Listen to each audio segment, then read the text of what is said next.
On the afternoon of the 10th of November 1940, Captain Pat Reed gazed up at the castle on the cliff and experienced the combination of admiration and anxiety its builders had intended. "We saw looming above us our future prison," he later wrote. "Beautiful, serene, majestic, and yet forbidding enough to make our hearts sink. A sight to make the bravest quail." Quailing was not in Pat Reed's nature. Indeed, he saw faint-heartedness of any sort as a moral failing, and refused to countenance it in himself or anyone else. An officer in the Royal Army Service Corps, he had been captured in May, one of thousands of soldiers unable to get away after the fall of France. Initially held in Laufen Castle in Bavaria, he had immediately supervised the digging of a tunnel from the basement to a small shed outside the prison walls, and then made a break for the Yugoslavian border with 5 other officers.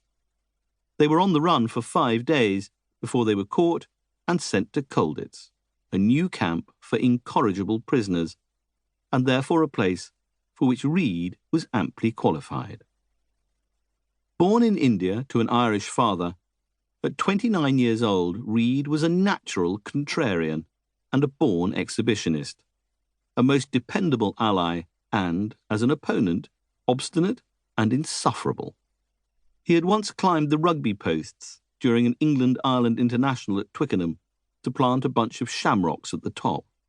Described as a thick-set, wavy-haired fellow with a mischievous look in his eyes by one fellow inmate, Reed spoke and wrote exclusively in the argot of the boys' own paper, the British Boys magazine dedicated to heroic public school exploits. He displayed at all times a relentless, chirpy optimism.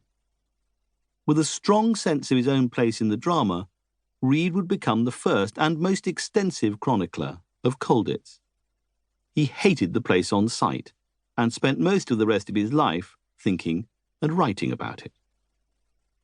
The British officers, later known as the Laufen Six, were marched across the moat and then under a second stone archway, whose oaken doors closed ominously behind us with the clanging of heavy iron bars in true medieval fashion.